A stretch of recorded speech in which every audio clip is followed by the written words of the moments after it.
E agora a gente vai falar exatamente os principais pontos da ação de reconhecimento de união estável. Antes de mais nada, eu vou pedir que vocês se inscrevam no canal, comentem e deixem o like de vocês. Isso é muito importante porque o YouTube entende que vocês estão curtindo o conteúdo e assim vão distribuir o vídeo para que mais pessoas tenham acesso a esse conhecimento. Bom, em primeiro lugar, a gente tem que entender novamente que vocês já estão cansados de saber, mas vocês vão aprender de acordo com o que a gente sempre for repetindo, o conceito de união estável, que nada mais é que o famoso morar junto, que é uma união que tem que ser pública, estável, com o intuito de constituir família. E em nenhum momento nós estamos dizendo que deve morar debaixo do mesmo teto e muito menos ter filhos. Constituir família é o principal requisito da união estável. E disso você entende o seguinte, que está construindo um propósito juntos, que tem objetivos comuns, mútua ajuda, respeito, fidelidade. Isso é o objetivo de constituir família e deve ser demonstrado na ação de reconhecimento de união estável. Na verdade, esses requisitos têm que ser os primeiros a serem demonstrados quando a gente entra com uma ação de união estável. E quais são os principais objetivos dessa ação? Geralmente, essa ação é proposta por três principais objetivos.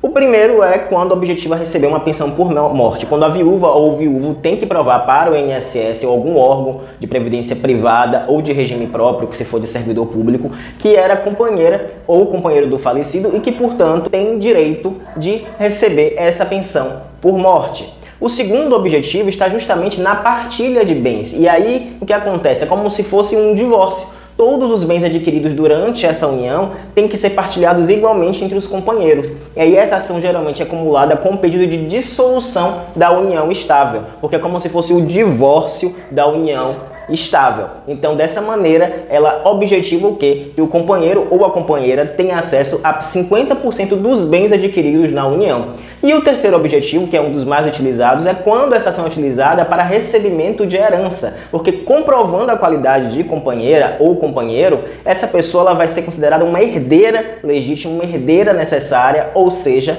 tendo direito a pelo menos 50% do patrimônio deixado pela pessoa falecida. Então, tendo em vista esses objetivos da ação de reconhecimento de união estável, a gente tem claros efeitos patrimoniais, porque em ambos os objetivos a pessoa está querendo assegurar direitos que visam garantir o quê? Um direito patrimonial dela. Então essa ação tem como principal efeito o efeito patrimonial. E aí vocês perguntam, quais as provas podem ser utilizadas na ação de reconhecimento de união estável? A prova testemunhal é muito utilizada e como testemunha você tem que colocar pessoas que não têm um interesse na causa, ou seja, não podem ser parentes próximos, não pode ser amigo da pessoa. Geralmente a gente pega o quê? Vizinhos que reconheçam aquele casal como se eles fossem casados. Documentos, e por documentos vocês entendem como comprovante de dependência em plano de saúde, comprovante de dependência em plano funerário, certidão de filhos em comuns, ajuda bastante. Fotos em redes sociais também são muito importantes, seja em redes sociais ou seja em fotografias mesmo, antigas, provando que eles se comportavam como um casal em sociedade. Enfim, uma infinidade de provas pode ser utilizada nesse tipo de ação, que é para justamente você ter muitas provas e não gerar margem para dúvida na hora que o juiz for julgar essa ação. E detalhe, se a gente estiver tratando de um inventário e o conjunto probatório da união estável for muito forte, essa união pode ser reconhecida dentro do próprio inventário. Eu já falei aqui em outros vídeos.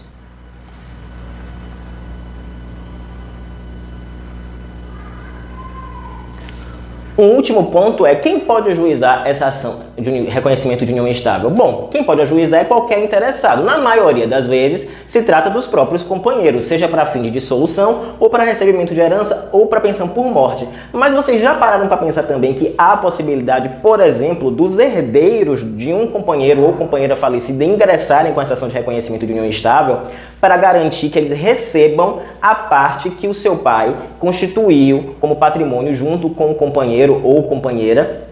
E, portanto, essa meação desse patrimônio, essa metade desse patrimônio comum, seja integrado ao inventário dessa pessoa. Então, os herdeiros também podem propor essa ação, podem ajuizar essa ação, desde que siga todos os requisitos, cumpra todos os requisitos, mas também com o objetivo de quê? De garantir que essa parte desse patrimônio integre o inventário dessa pessoa. Então, qualquer pessoa que seja interessada em que essa união seja declarada publicamente, judicialmente, ela pode ingressar com essa ação de reconhecimento de união estável.